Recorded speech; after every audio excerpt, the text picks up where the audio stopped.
Countywide, over 25,000 condos sold last year, up 78% compared to 2020 and up 69% compared with 2019, according to the broker's data with sites the multiple listing service. After selling out the Mr. C residence luxury condo tower under construction in Coconut Grove, Terra converted plans for their second building into condos from rentals, said David Martin, CEO of Terra. There's really a restricted supply in our market, he said. Demand has been continuous, but over the last year, we've really seen a strong push. Supply chain. Martin pointed to hurricanes in Louisiana that disrupted the supply chain of PVC products. We've tried to make as smart decisions as we can on pre-purchasing materials. Supply is really the answer that will normalizing pricing, he said. That's where our biggest challenge is going to be. For most projects, developers are still requiring 50% deposits, although some will go as low as 30%. And unlike the situation in previous cycles, the majority of buyers are domestic. Though foreign buyers are still present, developers and brokers say both points of propel developers to keep building. Attracting more domestic buyers is something we've been talking about for a long time, and it's always been on the wish list, said Vanessa Grout, who leads sales for Vlad Doran's OKO Group. The majority of the qualified buyers are flocking to Miami. OKO and its partners are almost out of unsold units at two new condo developments, Mazzoni, Bia in Edgewater, and Una Residence in Brickell, with a combined expected sellout of well over $1 billion, Grout said. Depending on their contracts, developers can only lock in pricing once they sign the guaranteed maximum price contract for a general contractor, which Perez of Related said is typically about 3 months before construction is set to begin. But many of the stockpiling materials and appliances in warehouses, ordering them a year in advance to ensure they will be ready to go instead of stuck at the port of Miami, there's at least a year delay in Sub-Zero refrigerators, one developer said. There's also only so much compromising that general contractors can do to remain profitable. Holland & Knight attorney Missy Tura said that the delays are a major concern for developers of high-end condos who promise model-ready units to their buyers, as well as for the buyers themselves. They're not really thrilled when there's months and months of delay in delivering, she said. The cost increasings are already being built into the single-family home sale contracts between home builders and buyers. That means buyers are agreeing to pay a price that may not be fixed. We have addenda that basically say if our price for lumber, etc., goes above X, either the developer or seller has the right to terminate or pass that cost on to the buyer, creating more of a ballpark purchase price. She said the price is supposed to be a basic element of a contract. Rising land costs. Developers are also paying sky-high prices for land, whether it's undeveloped property or aging condominiums along the ocean. One example, the Mello Group recently paid $105 million, or close to $70,000 per buildable unit in a cash for a full block of land north of downtown Miami, where the firm plans a residential project. That's about 40% higher than that Kushner companies paid per buildable unit for property with the same zoning in Edgewater in a deal that went under contract at the price more than 2 years ago, said broker Joel Rodriguez of Global Investment Realty, who was involved in the Mello deal. Developers are even selling properties they plan to develop because buyers are willing to pay so much. Shoma Group and Related sold the last undeveloped piece of land at Park Square at Doral to Lincoln Property Company, in and out of state apartment developer in December for $16 million. I don't think we've ever seen land trade at the pricing we're seeing in South Florida, Tura said. Where does the spinner stop? CEO of Amass Capital is working on a number of condo buyouts of older properties on top luxury rental developments on the Miami River and other parts of Miami. With the backing of Mass Capital's institutional partners, the company has been able to finance huge land sales in Miami Beach and in Brickell. In Miami Beach, Mass is partnering with Starwood to develop a site into a boutique condo designed by Rem Koolhaas OMA. A Mass Capital affiliate paid more than $100 million for the property. There's a lot of opportunity in this place. in the space, McGill said, referring to pricey condo buyouts. Mass Capital also bought a large site in Brickell where the firm plans to build 400 condos and 850 rental apartments alongside Rockpoint Group. If all goes according to plan, the Brickell project could have a 1 billion condo sellout. Once they launch the sales, developers and brokers are just hoping to capture as many buyers as possible, even if that means selling out before the sales office is completed and open. Who actually delivers is another question. If you think about it, after the 2009-2010 recession, there were definitely some developers or contractors who left Florida, said Tura of Holland and Knight. That's a great for so many, not be great for others. What's great for so many may not be great for others.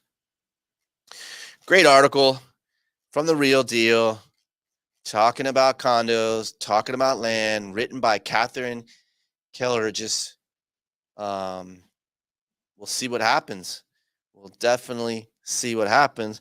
And on that front, in the South Florida Business Journal today, there was a headline: Pompano Beach development site sells for $18 million. Oops, sorry about that. Little mic fall, little mic drop. Pompano Beach development site sells for 18. A Canadian firm purchased a development site near the ocean in Pompano Beach, which is in Broward County, for $17.7 million. The site last traded for $7.5 million in 2008.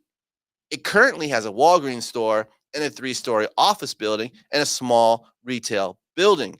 This goes into exactly what they were talking about in the last article, when if you can't buy vacant land, you can buy land and reposition it to build these massive projects. It says in 2020, Atlantic 3350 LLC filed plans to redevelop this site with towers of between 19 to 21 stories, combined 77 multifamily units, 110 hotel suites, 11,000 square foot Walgreens, and a 10,000 square foot retail, combined with 328 parking spaces.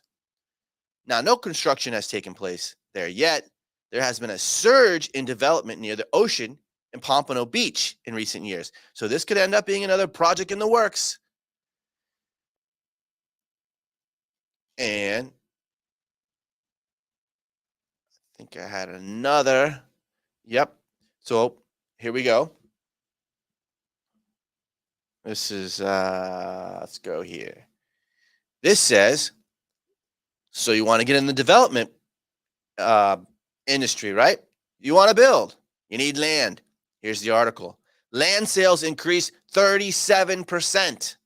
Commercial real estate brokers sold $8.2 billion of land sales last year. That was a cycle. That was the peak of the cycle. The tally represents a 37% increase from $6 billion of sales worth at least $10 billion apiece in 2020. The volume of land sales has grown every year. That just goes to represent what they're saying in Miami.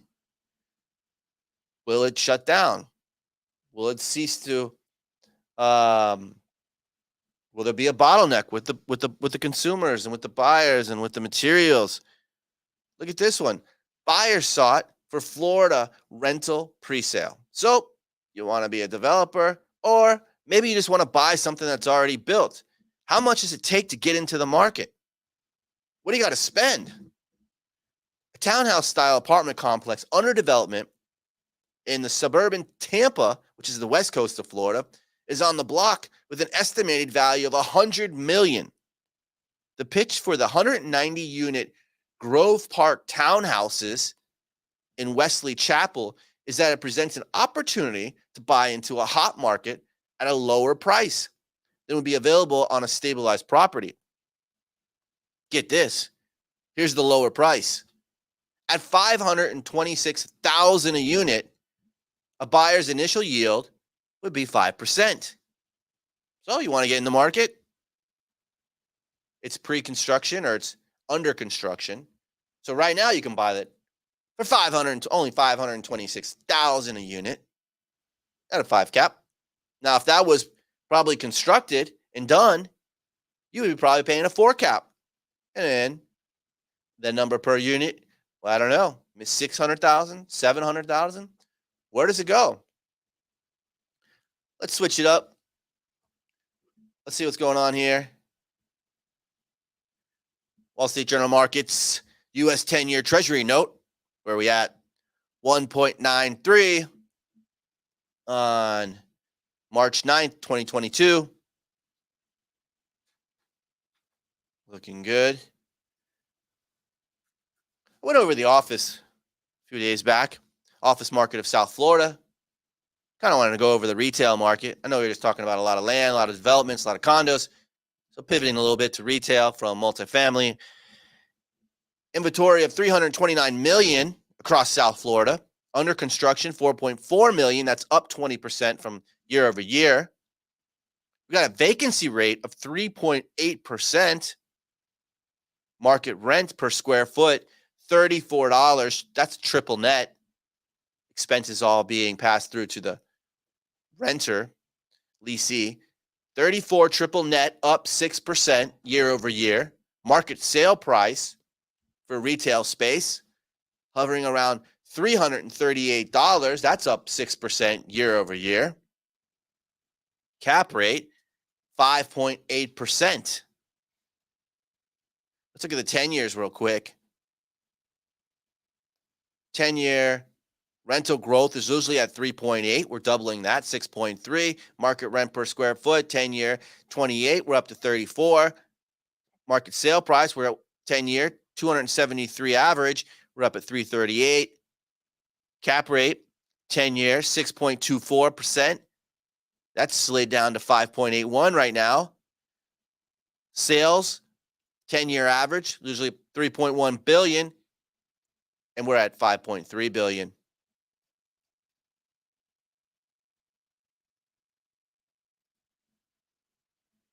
That's your retail South Florida look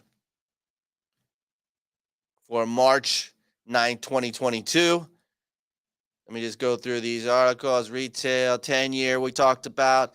Pompano Beach, development sites, condo oversupply. I don't know. And we also looked at, wow. And I'll leave you with this. Nationwide average gas price after President Biden banned oil imports from Russia in response to its ongoing invasion in Ukraine. Nationwide's at $4.17. I'm David Mogard, Property Value. Have a great day.